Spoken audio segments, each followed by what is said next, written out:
All right. Hello, everybody. This is Kevin Ashley. I'm Danny Oliveris. My name is Cody Wagner. I'm a guest for And today. this is The Silver Lining. As Cody just said, he's our guest for today. Unfortunately, Nicole couldn't be here. She's feeling a bit under weather. It's not COVID related, thank God. But unfortunately, she can't be with us. So now we have Cody to take his place. Yeah, well, Cody isn't just to take her place. She was originally going to be here with Cody. Just want to say that really quick. I mean, yeah, true. But Cody's not a It's last all right. minute, It's cool. guest, but Well, thank you guys for having me on. I really appreciate this. Like I said, this is my first time doing like a big podcast in like a studio room like this. So this is actually good for me because this is something I kind of want to, venture into. So I'll be able to see kind of like what the whole atmosphere is like. And speaking of studio room, we are in person for the first ever, well, not first ever episode, but the first time during the Silver Lining, we are all in person. yeah. Unfortunately, we couldn't get any cameras, so you can't see our lovely faces, but this audio should be good enough. Yeah. This is our first in-studio thing, so I'm very excited about that. It's great. I love it personally. It'll either all go well or it's going to end in flames. One of the two. No in between. All right, so Cody, you're here basically because we wanted to talk to you about you're a writer on the Courier, and you mainly write about music and whatnot. So Yep. Tell us a little bit about that.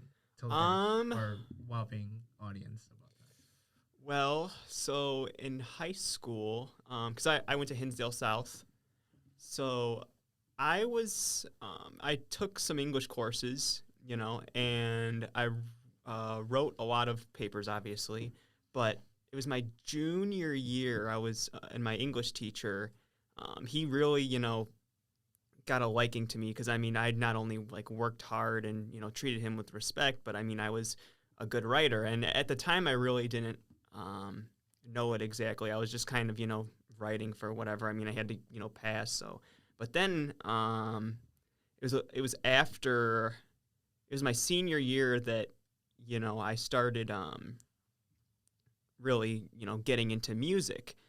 So basically, and I knew I sort of had a talent for writing, and it sort of interested me how I was able to put, my thoughts and emotions on to paper, or even typing it. So I decided that I'm really big into rock and metal music, so why not write about it? And then I found out that there's different like publications just for that genre, like Kerrang, Loudwire, Metal Hammer, that I'm very interested in possibly being a part of for my future.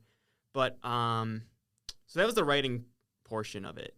For the music portion, I would say it started when I was maybe, I'd say like either end of sophomore or junior year. Basically, my cousin, he lived at my grandma's house for a while, and he loved to play Guitar Hero. So every morning after I'd stay the night, and then every morning he'd get up, he'd play some Guitar Hero, and it was Guitar Hero Metallica. Yeah. So it had all the Metallica hits on it, stuff like that. And at the time, when because he did it when he was younger and when I was younger, so I really didn't get into heavy metal music much then. I originally I thought it was too loud and crazy, and I was more into like pop and a little bit of youngster gangster music, all loud and aggressive. Exactly. That's what I thought, But for some reason, I don't really remember the date exactly, but there was this one time he was playing Guitar Hero. He was playing Master of Puppets by Metallica, and for some reason that song just resonated with me. Like I loved like the chorus and the riffs and just the fast, heavy attitude. And I'm like, all right, I dig this. Like I could go for this. But, and I sort of was judgmental in a way because like after that, like I only listened to that song and I just thought that all their other songs were, crazy heavy. And yeah, exactly. But going forward, maybe like a couple months later, I was on my way to a Bears game actually with my dad, my buddy, and his dad. And so basically my friend's dad, I was listening to Master Puppets on my headphones, in the back, and my friend's dad asked me, hey, what are you listening to? I said, Metallica, Master of Puppets. I really like this song. He's like, oh, yeah? He's like, if you really like this song, check out this. And then he turned on Enter Sandman. And that was when my whole world completely changed.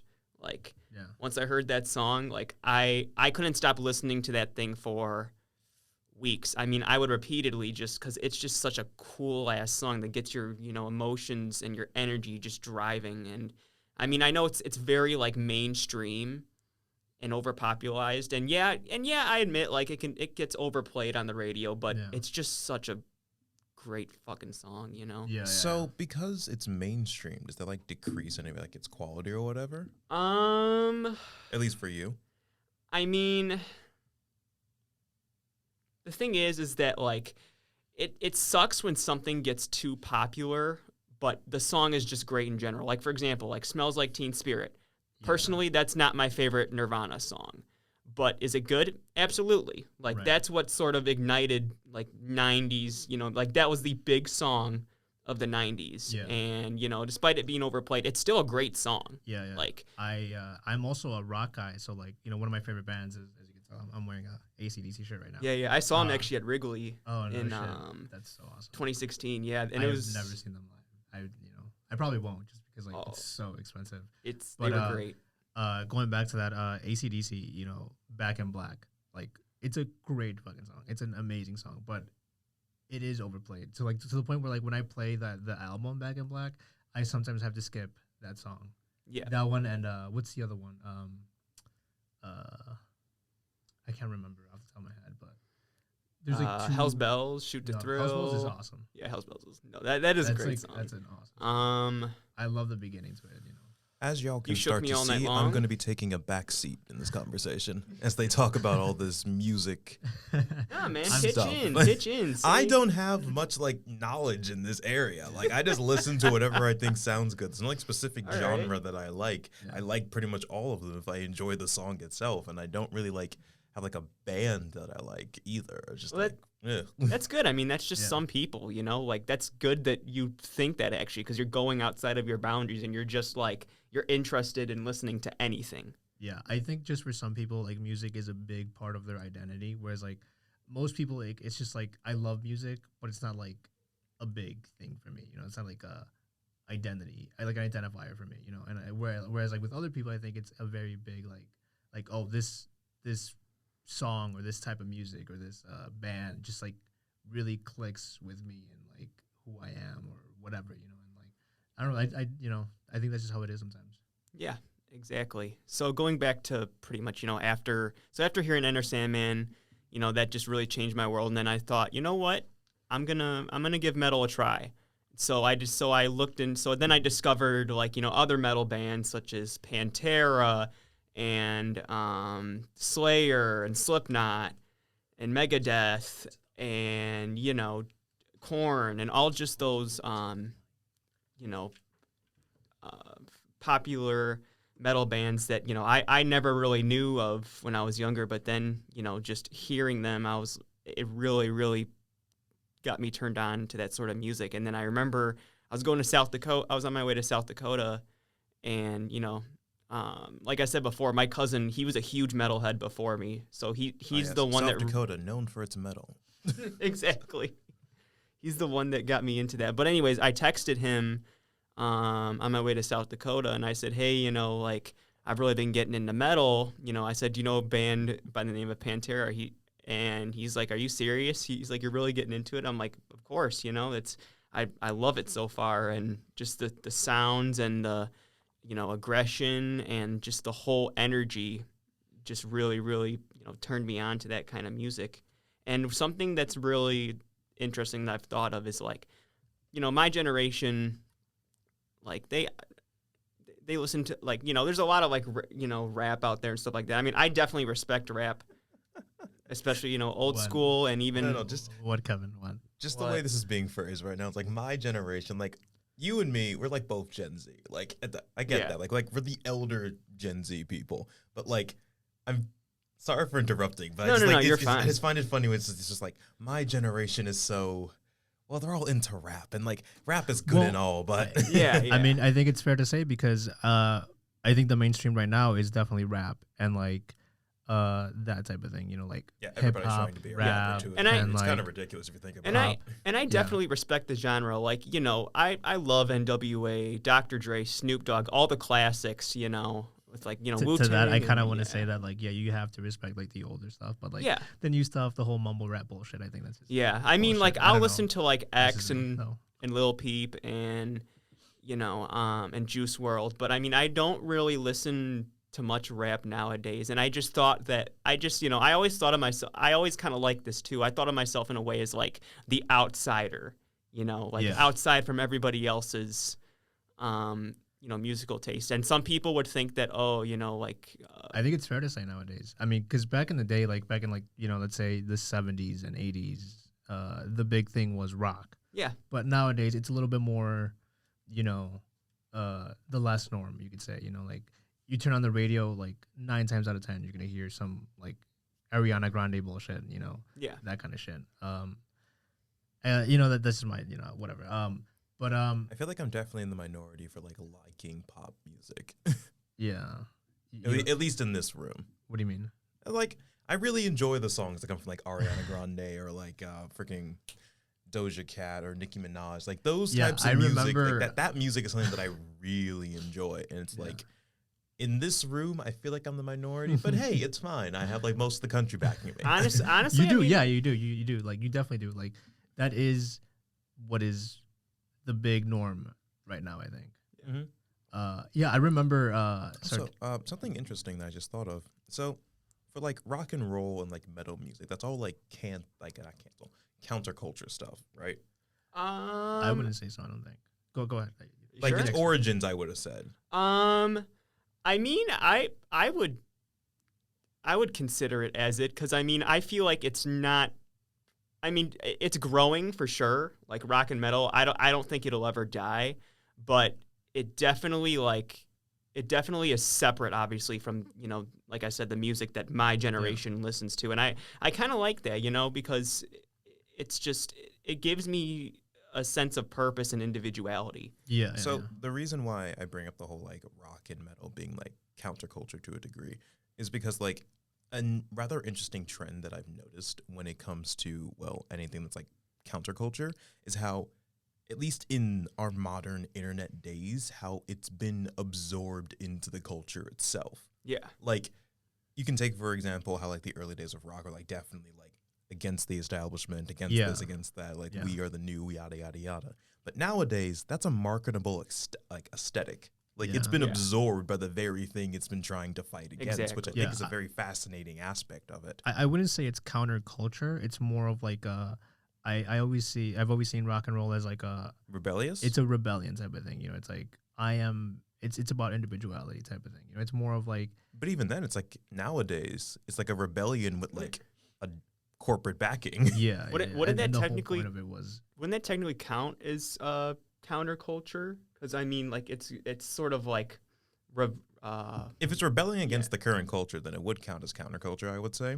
But like, as I'm saying, still, it's still being like absorbed by like the mainstream. You know? Yeah, like when in the 90s when like Kurt Cobain came out with Nirvana and everything, and like, you know, it's like the whole flannel look. Yeah, has just been like super marketed, you know, like ever since then. So yeah, in a way, it I mean, everything could be like, you know, thrown out there with like capitalism. You know, everything can be like.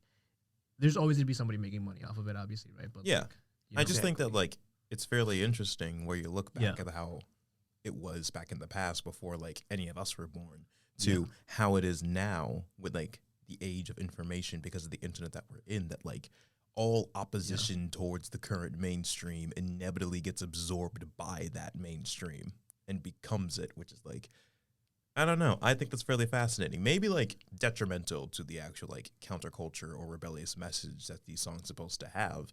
But capitalism is going to capitalism.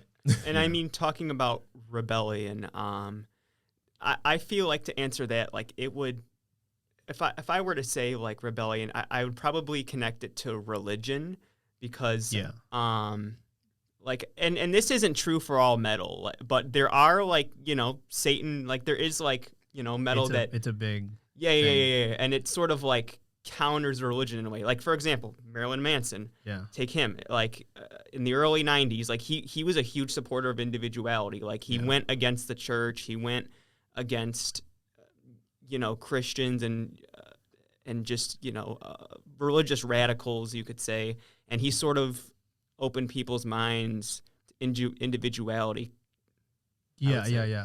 I mean, like, in his concerts, he would literally wipe his ass with the American flag and like burn Bibles and like, rip the pages out of the burning Bible. And it's obviously it's all for show, right? But like there is a message behind it of like, it's not that I'm disrespecting it. It's just that this is how you're taking it. It's like, this is just paper. This is just cloth.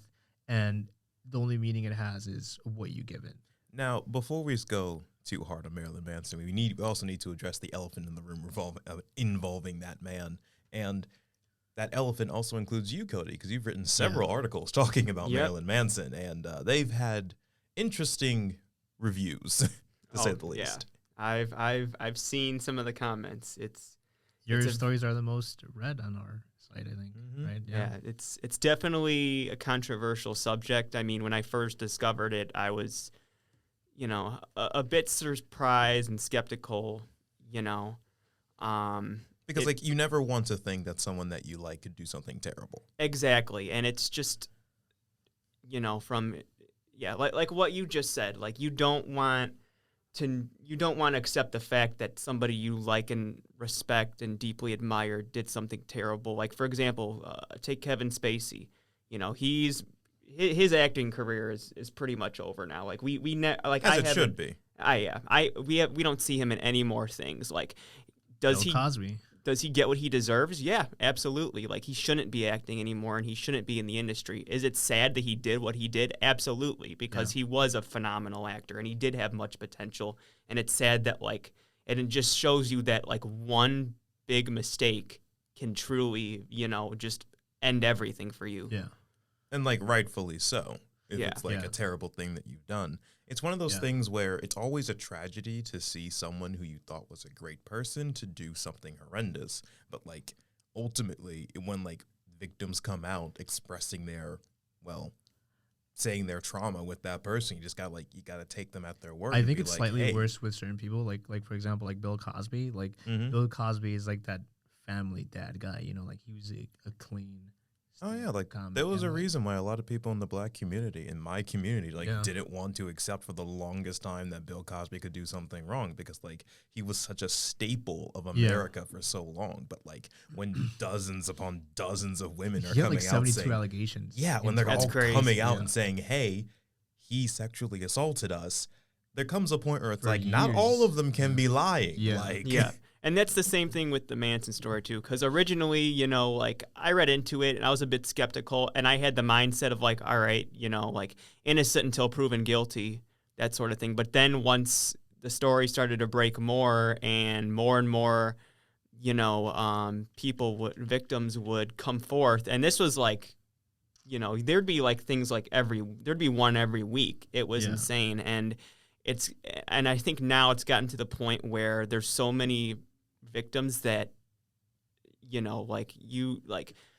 at least one needs to be telling the truth. And so there's no way all of them are lying. So I just want to preface this with saying I am a Manson fan. Like I'm a big Manson fan. Like I never heard of this man until recently. So he's probably my favorite artist, like overall. I love his music. I love that he's got this like range, like between his albums. Like almost no two albums are alike. You know what I mean? Like there's connective tissue with it, but like they all have like different sounds to it. So like it's like no matter what mood you're in, like if you're mad, you're happy, you're angry, you're sad, there's a song and album for that mood. And he's just one of my favorite artists, right? So I do want to preface by saying that first, right? But getting back to it, how much of it do you feel like it's just social media and news networks sensationalizing a story?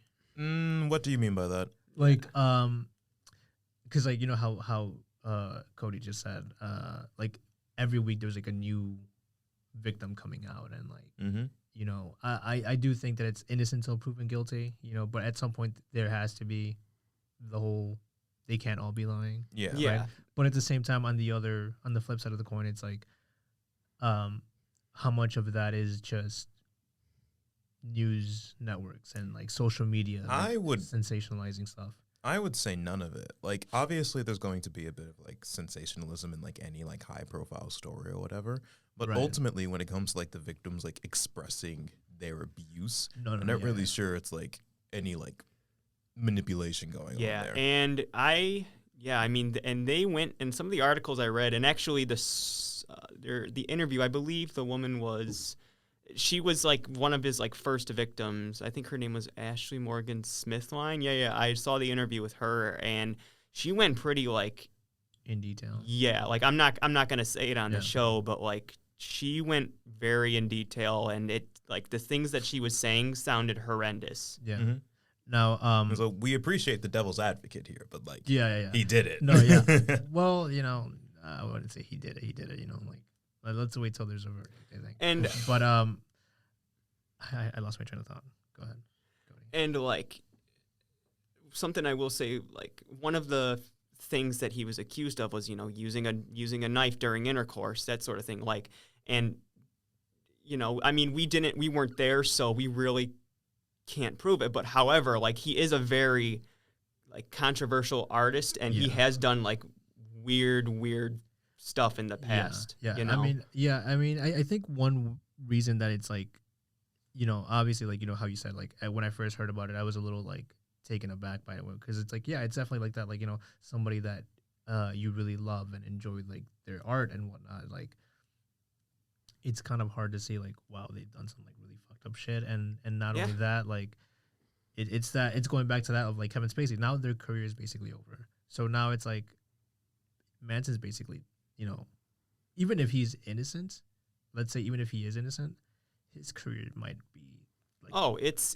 done down. by now. It's his, down his the record drain. label where has been has I dropped disagree him. with that. Like, here's the thing. So let's say in a hypothetical world of like the women are lying and he's ultimately like shown to be proven innocent or whatever, his career would not be over. And the reason why I say he may be hard to touch for like big companies, but his fan base is one of millions. There are still millions of people out there, That is true. despite That all is- the allegations, still don't believe that he's done anything wrong. So they'll still keep listening to him. And if it is proven in court that he hasn't done anything wrong, which I personally doubt, but if it is, there's still going to be millions of people who are going to actively go out of the way to listen to him. It's similar to like cancel culture for like massive like online celebrities, Yeah. where it doesn't matter what they do. Ultimately, they Well, can just take a couple months, wait for a bit, come back, and still have millions of people still there waiting for them. Right. Well, I was just going more off the lines of like, I doubt he would tour again. Like, if this Yeah. comes out to be true, I doubt that he would be able to tour again. I mean, if it And, comes out to be you true, know- he'll be in jail. So Right. And- Right. But like, even if like if he was innocent, I mean, like, I doubt he would be touring. I disagree with that too. I could see him doing it again. Like, give it like 2, maybe 3 years. Like, if it comes out that he's like totally innocent on all charges, I say give it 2-3 years. He'll be touring again because, as I said, his fan base will still be there. There's people even in the fan, like even in the fan base, I would say like, I don't know what do you think, Cody, but like I think even in the fan base, there's like been people who have been like torn with the whole like, I can't listen to his music ever again, knowing that like he's done this type of shit. Yeah, I mean, so actually something I want to mention, going to like, you know, the fan base you were talking about. Did you guys see that one comment from that dude? I think it was not my recent one I posted, but the one before. He's like, you know, I'd stand with Manson even like if he like murdered somebody or something like that. Did you guys see that comment? That's the type of stuff that I'm talking about. Because if you have a large enough fan base that goes into like the millions upon millions of people, there is going to be a consistent like number of individuals where you could eat a baby on live TV Right. and they still wouldn't turn on you. Yeah. Well, let's. I think there's a difference between like, you know, appreciating the art and then like being just insane and saying shit like I would stand by him. Even, yeah, like, if he ate a exactly. baby And alive. obviously, you know, I definitely disagree with that comment for sure. I mean, because Right. it's just, you know, it sounds kind of ludicrous in my opinion. But what I will say, you know, what you just said and what I've, you know, stated in my, I believe, last article, like, you know, even though, you know, whatever happens after this, like, I'm definitely not going to respect him as a person. but I feel like that shouldn't. I will still respect the art that he's made, especially from his past albums, from Portrait of American Family through like Hollywood, because those are probably my favorite albums of his. Like I wasn't really big into like his whole goth phase and stuff like that, but I mean like I will still listen to his music, but I just don't like him as a person. And I think that that's fine. I mean like you can like the art. Yeah. So question, so y'all separate an artist from their art? I think sometimes you have to, right? Mm-hmm. Like for example, like again, let's go to Bill Cosby or Kevin Spacey. Like they might be horrible people, right? But does that mean we can't watch House of Cards anymore? Does that mean we can't enjoy Bill Cosby's, stand-up comedy? I mean, that's up to the individual, I think, to decide. Like, right? But it's like ultimately it boils down to like where you draw the line when it comes to like supporting individuals. Like, I still listen to Michael Jackson's music. Right. And, like, everybody does. It's and on the Michael radio Jackson, all the time. Yeah, and like in Michael Jackson, like none of like his allegations were ever like proven, and I believe victims and whatnot. But ultimately, my stance on it falls with like he's dead now. Nothing that I listen to of his songs will like financially benefit him, so I'm perfectly fine like listening to his music because I'm not helping someone who I would believe to be a terrible person at this point, Exactly. So like I understand where you are coming from to a degree. Yeah, I just wait till the person's dead before I start listening to their stuff again. Yeah, well, with Michael Jackson, that's like a whole other can of worms too, where it's like. And I don't think we're touching that today. We're already handling Marilyn Manson. That's a more fresh story. Right. No, but yeah, dude, like, yeah, I think it is important to like separate the artist from the art. Yeah, but I mean also too, and I just thought of this as well, like going, like sort of combating that argument. Like you could say that, I mean, in his music, like there is a very, how do I word this? But like he's very upfront, like he's very in your face, F you type of attitude. Like obviously some of his songs have to do with a lot of like, sex, drugs, rock and roll, the whole shebang. Yeah, the whole shebang, exactly. And I think that one could argue that, his image sort of reflects his personality in a way, but also, too, going back to what you said, a lot of that was just for shock value. I think a lot of it is definitely shock value, but, I mean, also, I think I saw, like, an article where Guy Fieri was talking about Manson, and he said, well, I don't know, he said something about, like, every time he's seen him, like, he's always been, like, charming and yada, yada, yada. But he also said, like, predators can be charming people. So right. But the what I was trying to get to is that, like, he said, at the same time, it's like, what can you expect, right? Like, I mean, it's Manson, like you can't like expect puppies and rainbows with Marilyn Manson, like, I don't know. I don't know. But I find it sad because I put, in the article about the spitting incident at New Hampshire with that one videographer, like, I just feel like, for that case, it's just sad that, if now for that one, I'm kind of like, I'm a little bit skeptical. I mean, like, it wasn't like, and the police even said that, like, it wasn't sexual in nature. But even if that one, like, did occur, I feel as though, like, that, I mean, that's not good. It probably did occur. I mean, I've been to various Manson concerts, and he's constantly, like, just spitting off into, But I did want to bring that up with the spitting incident, like, because that kind of goes back to what I was trying to get to with over sensitization. What's the word?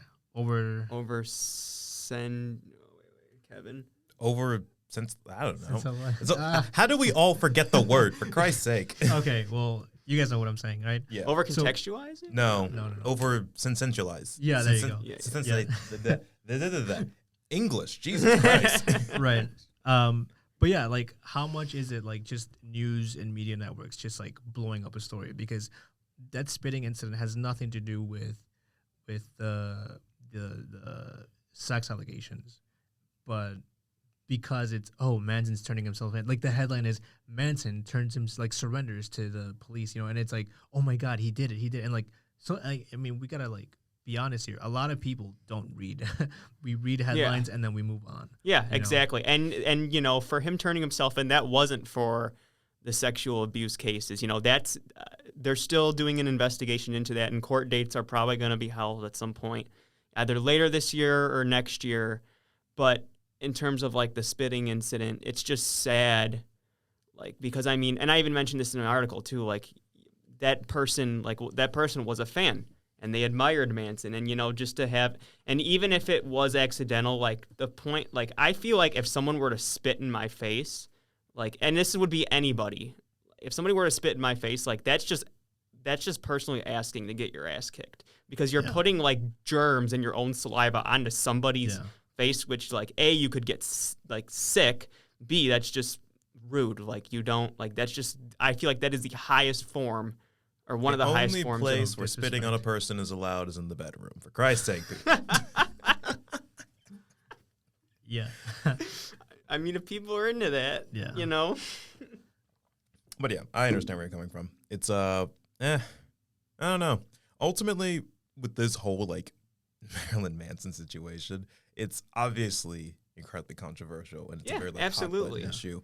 And like definitely, I think having like two like different like views on it is very interesting. Yes. My one concern is so you mentioned earlier about the news over sensationalizing things. Oh, there's the word. There it is. Now it's what we don't need. There we go. Is when the word isn't as important as it needs to be. That's when like I can say it good, but like any other time.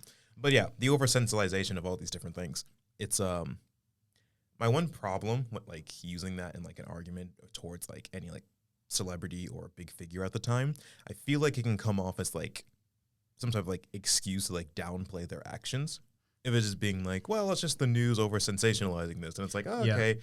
I mean, sure, that may have an aspect of it, but simultaneously, they are still reporting that this guy turned himself in while all this other stuff's happening in the background, while this is happening. Like, it's not a good look. Yeah, that's why I wanted to preface everything by saying I am a Manson fan. Yeah. And so, like, we know you have, like, a soft spot. I have a little, I do have a little bit of a bias when it comes to it. But, I mean, that is what it is, right? And something to remember, too, like, and I think this is on, like, the minds of a lot of people, is that he is a popular figure. Like, he is a celebrity, you know, and he has money. So, and there's the old sort of mindset of, like, oh, the celebrity has money, so they can pretty much get away with things. Now, I don't know how that'll be in this case, but, I mean, that there is that mindset of just power. And, I mean, if the rich have taught us anything, from the billionaires racing to space for insert reason here, is the fact, like, if you have enough money, you can basically, like, make most problems go away. Like, you can look at the O.J. Simpson trial and just, like, he just threw money at that situation, and eventually he was like, well, he was acquitted. And I was just like, well, crap. Like, it's just one of those things where money definitely has a play in, like, every aspect of society. So it's interesting you bring that up, because I did want to mention, do you guys feel like that's going away now? What is? Like that whole, they're a celebrity so they can get away with it. No. I think to a degree. Okay, actually, my answer to that would be like yes and no. A little bit, yeah. So I would say when it comes to like social consequences, especially like sexual abuse shit. Yeah, when it comes to like social consequences, that I don't believe is like going away, as in like now, thanks to the internet, and it's one of like the few positives that comes out of cancel culture. It's like when someone does something shitty, millions of people can find out instantly, millions of people can know, and the mob can rally accordingly in order to like shame this person and hurt their career when they rightfully deserve it. However, I don't believe that when it comes to like the legal system, money's impact on it has diminished like at all. You can't throw money at Twitter to get people to stop tweeting bad things about you. Right. But you can throw money at the courts to get an excellent lawyer, to push back your court dates, to bankrupt your opponent before they can even come after you. Like, there's so many things you can still do with money. Right. And something to add, like we live in a very progressive world now where, especially with the Me Too movement, like you said, with celebrities, I feel like I'm kind of with Kevin, yes and no. I mean, if I were to lean one side, I would say yes, just because of the whole, like I said, progressive movement and, rallying. Yeah, because like I was just to be like, like look at Harvey Weinstein, like that's as powerful as you can get in the entertainment industry, and he's in jail now. Yeah, he's done. Yeah. And like, goddamn, rightfully so. Like, Yeah, that was yeah, a long rightfully so. time Yeah, coming. Rightfully Yeah. so. And like with Harvey Weinstein in particular, I think it's really like fascinating how like these things end up working out because people. I feel like one of the things that's commonly forgotten when it comes to the conversation of like taking down large celebrities or large personalities in like an entertainment or really any industry, it is the fact that once a person hits a certain level of like notoriety or fame, entire economies are like based around these people. Like to take the reason one of the many reasons why victims don't come out express talking about their abusers or like they hold back in like trying to say something is because if they do, it's not only their job on the line, but that person's support staff's job, their security's job, the support staff's job. Like depending on how big the person is, dozens, if not hundreds of people go down with them who had nothing to do with with that person's heinous actions. So one of the reasons I think people tend to forget of why people don't come out earlier about horrendous things that celebrities do is because to take them down is to consequently and indirectly take down dozens and not hundreds of other people who are just trying to live their lives, have a career, and get a paycheck, put food on the table. Exactly. So, like, there's so much that goes into it. And also something to add to, like, the reason why a lot of victims don't come out is also like, trauma, obviously, and just, being afraid of, The consequences. and depending on, who it is, like, it could be a big story. I mean, this person's life could completely change, and fans of whoever, sexually abused this individual, they could, like send her threats or, you know what I'm trying to say, that sort of thing. Fan also, loyalty I think one thing goes to remember rabid too. at times. One thing to remember too is that whole like power corrupts thing. Like any person, you give them a little bit of power, they immediately turn into dicks. I mean, have you ever met a bouncer Here's the thing. who's not it's a like, dick? We're all taught the axiom: absolute power corrupts absolutely. But like, I'm not sure if I genuinely believe that phrase anymore. Dude. Because what I think it does. Power, I do believe, can have a corrupting influence, but simultaneously, I also believe the phrase that absolute power reveals absolutely. I think that's more of what it is. It's more of that. Definitely, Give someone the ability to like give someone the ability to do what they always wanted to do and watch them do what they always wanted to do. Sometimes it's not even like that they always wanted to do it. It's just like the fact that you can do it and get away with it. It's like, like I said, shows a person's true character, good, bad, or ugly. If you give them a certain level of power and consequences are reduced to the point that the virtually non-existent, it's like, if I had the ability to like rob a bank and like not get in trouble for it, why wouldn't I? Exactly.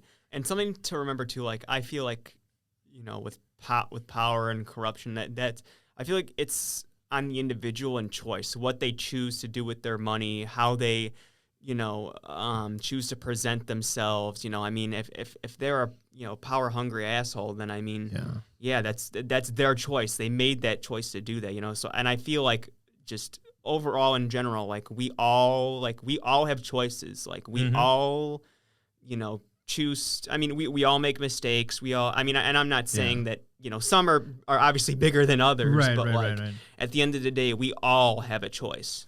Yeah, kind of going back to that whole like.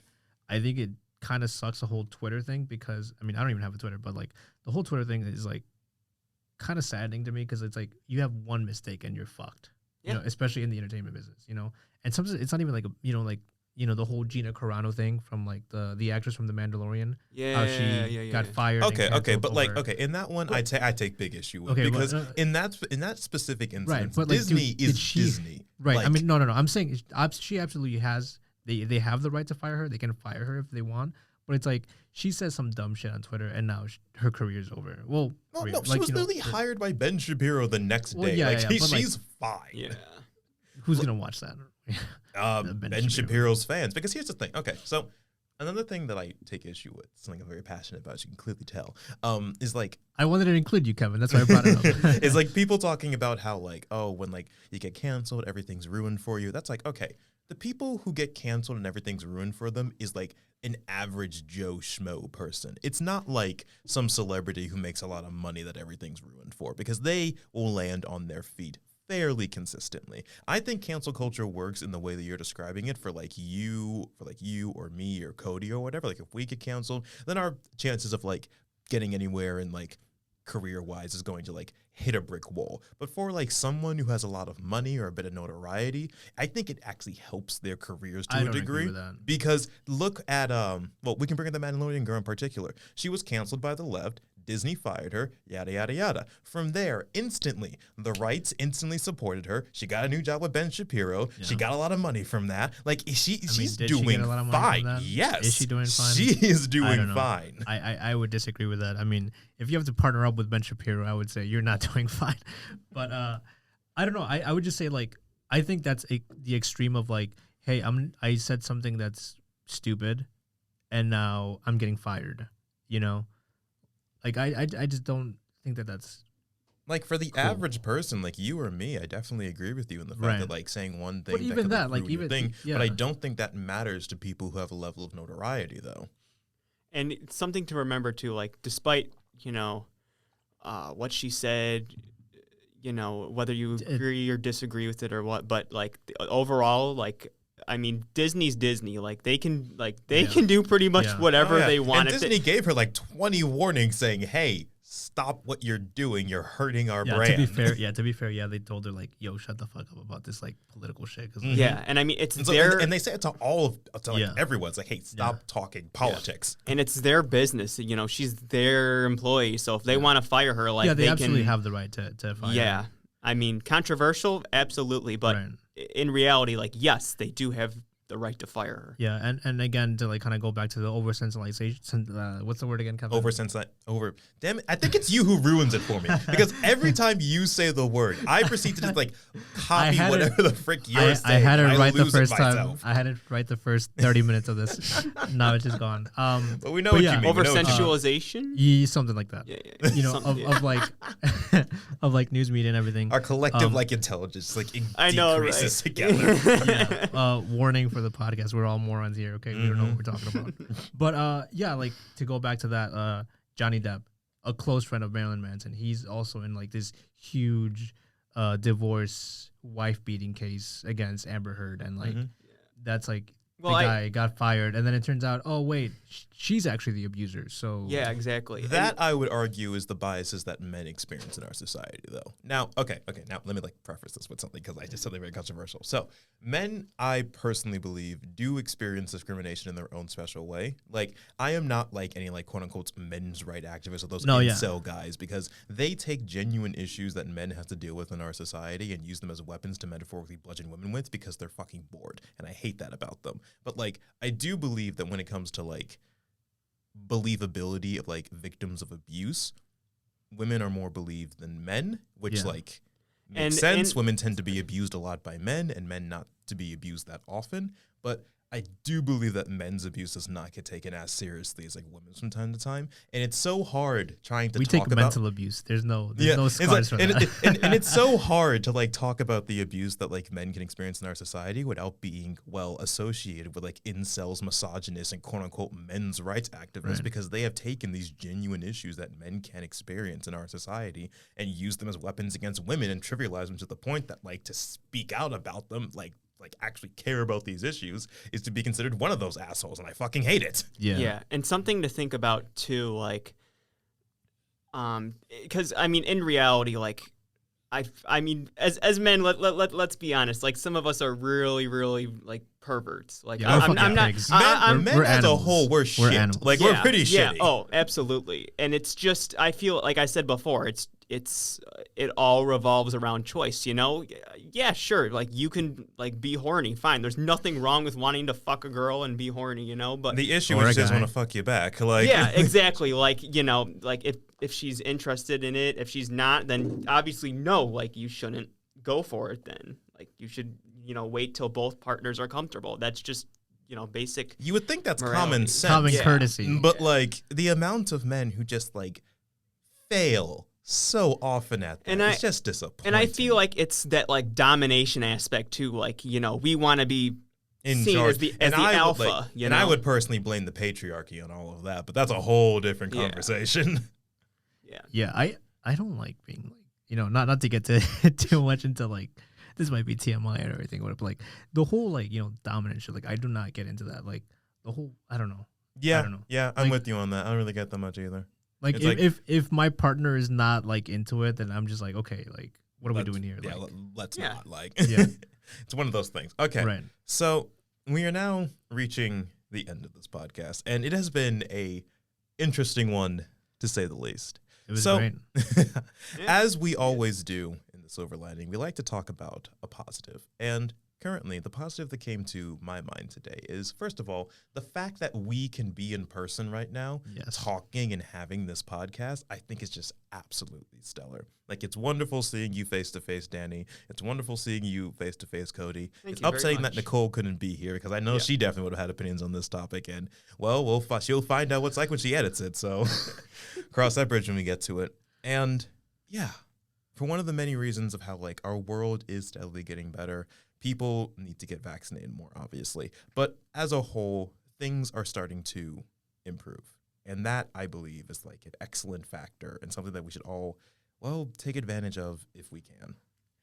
So, as we always like to end this, with the phrase that is used. Should we have Cody have a silver lining since he's a guest and we usually have the guest? Well, we've had like 2 guests. Well, at this point in time, I've kind of already said it. So, Okay. and so the silver lining was just all being together. Like, it's all nice. It's all happy. It's all cheery. Okay. It's like, it's not like good enough for you, Danny. No, Like, I was just saying, am, like, should we am have- I no longer good at my job, Danny? Is that what you're I'm saying to sorry. me? I'm sorry. You're I love you're, you. you're in a room with real people after what, like Yeah. a year? Mhm. Of And you- isolation. And you challenge me on this. I've never been more insulted. I'm so sorry, Kevin. I love you. You know that. But yeah, as we've heard once and we've heard it again, despite how dark the clouds may be, remember to always search for the silver lining. Thanks for listening.